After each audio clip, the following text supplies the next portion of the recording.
یہ آپ دیکھ رہے ہیں پارلیمنٹ کے اندر ایک سائیڈ پہ یہاں میر جعفر اور میر صادق کی باقیات ہیں اور دوسری سائیڈ پہ وقت کا ٹیپو سلطان موجود ہے. یہ پارلیمنٹ کے اندر سو رہے ہیں اور پارلیمنٹ کے اندر بیٹھ کے اغیار کو خوش کرنے کے لیے یہ وہ لوگ ہیں کہ جو ایک منٹ کے اندر کورم پوائنٹ آؤٹ کر کر چھٹی لیا کرتے تھے پارلیمنٹ سے. آج وہ یہاں اغیار کو خوش کرنے کے لیے انہی بینچز پہ سو رہے ہیں, یہیں بیٹھ رہے ہیں, یہیں جمائیاں بھر رہے ہیں. اور دوسری سائیڈ پہ وقت کا ٹیپو سلطان عمران خان ڈٹ کے کھڑا ہے اور یہ تمام لوگ, یہ تمام غدار ایک ساتھ جڑ کر اغیار اور سامراج کی طاقتوں کے ساتھ پارلیمنٹ کے اندر آج جو پاکستان کی جمہوریت پر شب خون مارنے جا رہے ہیں, آج جو پاکستان کی خودداری اور پاکستان کی سالمیت اور پاکستان کی غیرت پر شب خون مارنے جا رہے ہیں, وقت کا ٹیپو سلطان یہ کبھی نہیں ہونے دے گا. میں آج آپ کو ایک اور بات بتاؤں, آپ اس بات کو سمجھیں کہ پاکستان کے اندر یہ ڈیفائننگ مومنٹس ہیں, پاکستان کے اندر یہ تاریخ لکھی جا رہی ہے, کیونکہ ہم اس دور میں موجود ہیں, ہمیں یہ بات سمجھ نہیں آ رہی, لیکن مورخ یہ بات لکھے گا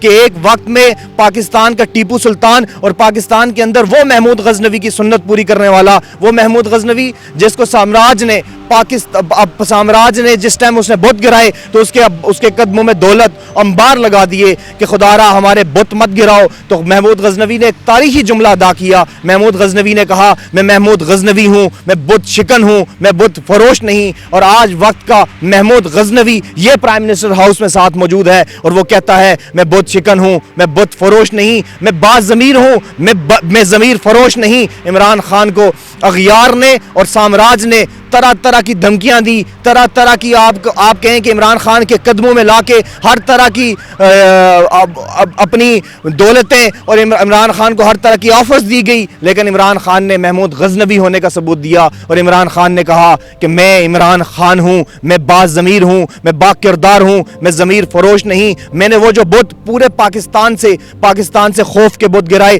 پاکستان سے مروسیت کے بت گرائے, پاکستان سے نفس امارہ کے بت گرائے, پاکستان سے تمام کرپشن کے بت گرائے, وہ تمام بت گرانے کے بعد آج میں ان بتوں کے سامنے کھڑا ہوں اور ان بتوں کو ہمیشہ کے لیے گرانے کے لیے موجود ہوں اور وقت کا ٹیپو سلطان بن کے کھڑا ہوں. یہ جو آپ نے میرے سے سوال کیا کہ یہ جو پارلیمنٹ کے اندر بیکاری موجود ہے, ان بیکاریوں کی اوقات صرف بیکاری ہے, یہ بیکاری اس سے آگے کی سوچ نہیں سکتے. یہ وہ میر جعفر اور میر صادق کی باقیات ہیں, ان کے خون کے اندر غداری موجود ہے. ذرا آپ دیکھیں تو صحیح کہ یہ لوگ ہیں کون. یہ وہ لوگ ہیں جو پاکستان بنانے کے گناہ میں شامل نہیں تھے. یہ وہ لوگ ہیں جو ایک کے گلے میں فاطمہ جناح کی تصاویر ڈال کر گجرانوالہ کی گلیوں میں گھمایا کرتے تھے. خرم دستگیر کو یہ قوم نہیں بھولی اور مولانا فضل الرحمان کا والد جو پاکستان بنانے کے اس گناہ میں شامل نہیں تھا, وہ بھی آج پاکستان اور پاکستان کی جمہوریت کی بات کرتا ہے. اور یہ وہ لوگ ہیں جن نے پاکستان کے اندر آئین کو توڑنے کے اندر اور آمریت کو ہمیشہ اپنے کندھوں پر بٹھا کر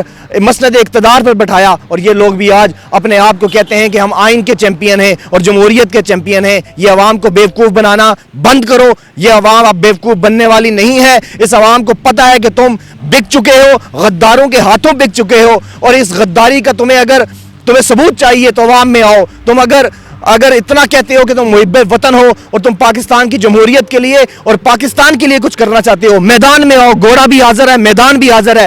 اس عوام نے, اس قوم نے تمہیں اس غداری کا صلہ اس بار جوتوں کے ہاتھ ڈال کے نہ دیا تو ہمارا نام تبدیل کر دینا. تم ڈرتے ہو, اسی لیے کبھی اغیار کے پیچھے اور کبھی اپنی سامراجی طاقتوں کو لے کر اور کبھی کہیں سے فیصلے لاتے ہو اور کبھی کسی دیوار کے پیچھے چھپتے ہو کہ خدا را ہمیں ہماری اچکن پہنا دو, کیونکہ اس خواب کے پیچھے پاکستان کی خودداری اور سالمیت اور غیرت کا سودا ہے. اور دوستو, غیرت ہے بڑی چیز, جہان تگ و دو میں پہناتی ہے درویش کو تاج سر دارا. ان کے اندر کوئی غیرت نہیں, ان کے اندر غیرت نام کی کوئی چیز نہیں.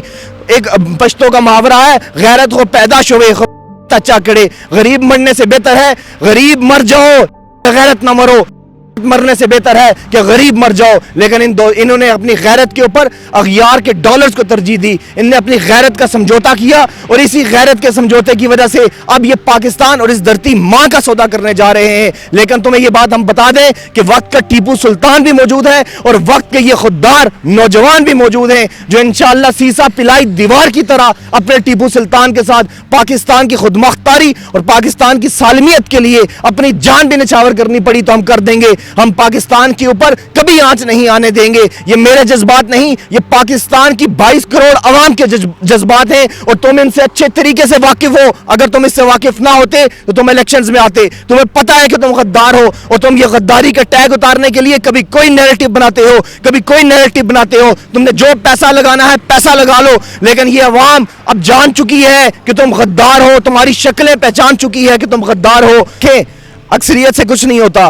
جب بدر کا میدان لگا تو وہاں 313 لوگ موجود تھے, لیکن اطمینان مسلمانوں کے چہرے پہ تھا, مسرت مسلمانوں کے چہرے پہ تھی, جذبہ ایمانی ان کے دلوں میں تھا. ان کفار کے منہ کے اوپر مقدار زیادہ ہونے کے باوجود, تعداد زیادہ ہونے کے باوجود, گھوڑے زیادہ ہونے کے باوجود ایک ڈر تھا, ایک خوف تھا کہ ہم کس غیرت مند قوم کے سامنے آ کے کھڑے ہو چکے ہیں. ان کے چہروں پہ جو اس وقت خوف ہے, وہ خوف ان کی کی وجہ سے ہے. اور اس طرف جو ایک اطمینان ہے, ایک مسرت ہے, وہ ایمان کی طاقت ہے, وہ حسینی لشکر ہے, اور یہ یزیدی لشکر ہے. یزیدی لشکر بھی تعداد میں زیادہ تھا. تعداد کا تاریخ اٹھا کے دیکھ لیں, جب تاریخ بنی ہے, تعداد میں لوگ جو حق پہ کھڑے تھے وہ قلیل تھے, اور جو دوسری طرف لشکر کھڑے تھے وہ بڑے تھے. لیکن مورخ نے اور تاریخ میں نام وہ زندہ رہے جو غیرت کے ساتھ کھڑے تھے, جو ایمان کے ساتھ کھڑے تھے, جن کا من سچا تھا, اور جو اپنے من کے سچے ہونے کی وجہ سے آج بھی پاکستان کے اندر قلیل تعداد ہونے کے باوجود تمام سامراجی طاقتوں کے سامنے ایک تنہا کھڑا ہے, اور کہتا ہے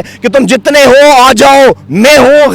غیرت مند اور ایمان کا جذبہ لیے پاکستان کی خودداری اور سالمیت کا پہرے دار بن کر, اور پاکستان کی آئین کا محافظ بن کر, اور پاکستان کی عوام کی آواز بن کر کھڑا ہوں گا. اور آپ دیکھیں گے کہ یہ انشاءاللہ یہ مرد حر ہمیشہ کھڑا رہے گا.